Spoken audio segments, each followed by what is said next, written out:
안녕하십니까? 지혜의 숲을 거닐며 역사의 숨결을 느끼는 시간입니다. 예로부터 동서고금을 막론하고 한나라를 이끄는 지도자들은 보이지 않는 운명의 흐름을 읽으려는 노력을 멈추지 않았습니다. 고대 왕조의 제사장부터 현대 정치인들의 비공식 자문까지 미래를 내다보는 지혜는 언제나 권력의 중심 가까이에 존재해왔습니다.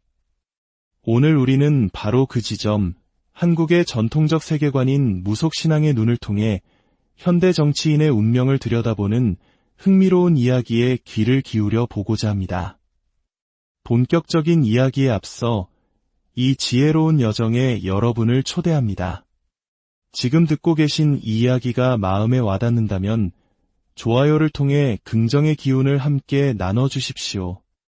또한 구독을 통해 앞으로 펼쳐질 더 깊고 넓은 지식의 세계에 동행해 주신다면 그 마음 하나하나가 저희에게 큰 힘이 될 것입니다. 여러분의 참여는 더 좋은 이야기를 만드는 소중한 씨앗이 됩니다. 이제 한 무속인이 오직 생년월일 정보 하나만으로 한 인물의 운명을 읽어내려가는 그 신비로운 순간으로 들어가 보겠습니다. 정치하는 사람인가? 무속인의 입에서 나온 첫 마디였습니다. 이름도 얼굴도 직업도 모르는 상태에서 그가 느낀 것은 다름 아닌 거대한 권력의 기운이었습니다. 마치 변호사나 법조인처럼 날카롭고 정교한 기운과 함께 나라의 녹을 먹고 사는 공직자의 운명이 보인다고 했습니다. 무속인은 익숙한 듯 종이 위에 1월부터 12월까지 숫자를 적어 내려가기 시작했습니다. 이는 그 인물의 1년 운세의 흐름을 월별로 집어보는 그들만의 방식입니다. 잠시 후 그의 눈이 한 지점에 머물렀습니다. 지금 굉장히 바쁘군요. 7월부터 무언가 큰 움직임을 시작해서 준비한 것이 8월의 결실을 보고 9월과 10월, 연말까지 쉴 틈 없이 달려가야 하는 형국입니다. 스스로 움직이는 것인지 아니면 여러 곳에서 그를 부르는 것인지 분간이 안 될 정도로 동분서주하는 모습이 선명합니다. 그의 운명에는 단순한 바쁨을 넘어선 특별한 에너지가 있었습니다. 바로 개혁이라는 단어였습니다. 이 사람은 무언가를 바꾸고 싶어 합니다.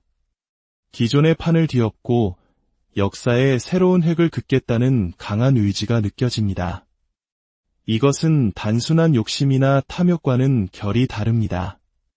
목표를 향한 건강한 야망이자 더 나은 세상을 만들고자 하는 열망에 가깝습니다. 만약 이 사람이 정말 정치인이라면 먼 훗날에는 국가의 최고 지도자 자리까지도 넘볼 수 있는 큰 그릇을 가진 인물입니다. 지금까지는 자신의 능력에 비해 제대로 된 빛을 보지 못했을 것이라고 무속인은 덧붙였습니다. 묵묵히 남들의 뒤치다꺼리를 하며 세월을 보냈지만 이제부터는 그의 능력이 세상에 인정받기 시작하는 운세의 변곡점에 서 있다는 것입니다. 하반기로 갈수록 운의 흐름은 더욱 강해질 것이며 그의 이름이 사람들의 입에 오르내리게 될 것이라고 예견했습니다. 이때 제작진은 무속인에게 한 남자의 사진을 보여주었습니다. 바로 조금 전까지 생년월일만으로 운명을 점쳤던 인물, 국민의힘의 새로운 당대표로 선출된 장동혁 의원이었습니다. 사진을 본 무속인의 표정이 미묘하게 변했습니다. 큰 칼을 차고 있는 장수의 기운이 느껴지는군요. 마치 전쟁터에서 군사를 이끌고 승리를 쟁취하는 장군처럼 강력한 리더십과 추진력을 가진 사람입니다.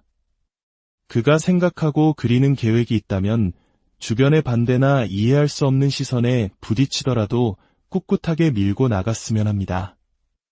시간이 지나면 결국 그의 신념과 이상이 옳았음을 증명하게 될 것입니다.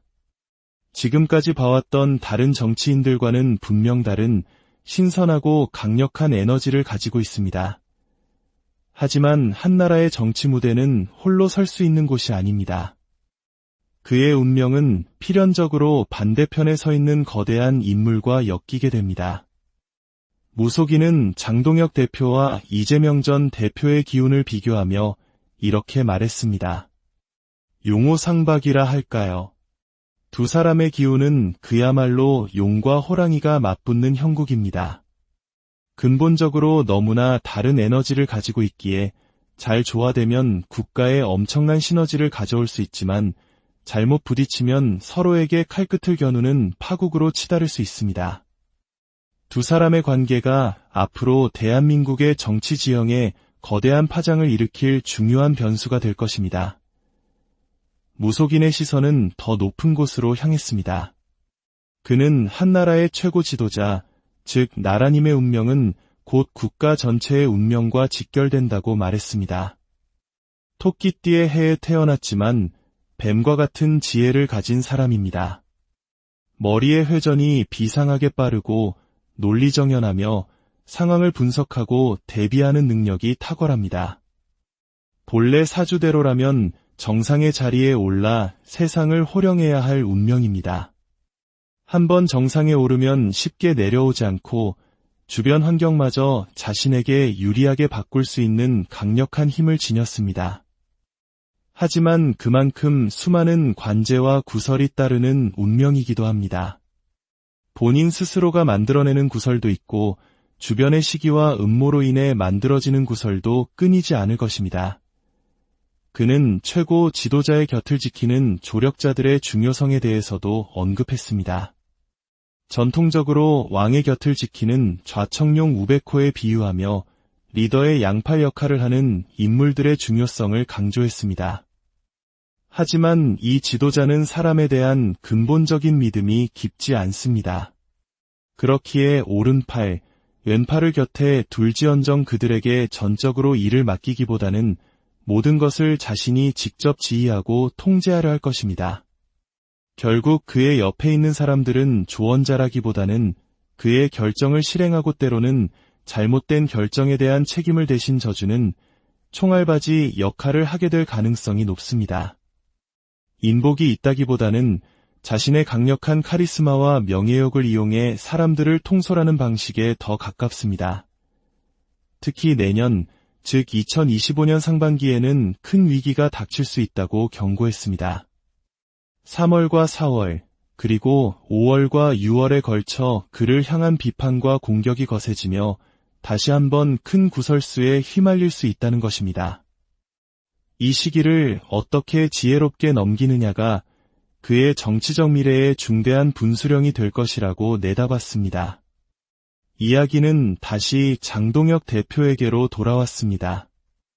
새로운 당대표로서 그가 짊어져야 할 과제는 산더미 같습니다. 무속인은 그의 앞길에 놓인 가장 큰 장애물로 당 내부의 갈등을 꼽았습니다. 가장 무서운 것은 밖에 있는 100명의 적이 아니라 내부에 있는 한 명의 동지인 척하는 적입니다. 그는 지금 늙은 여우들 사이에서 살아남아야 하는 시험대에 올랐습니다.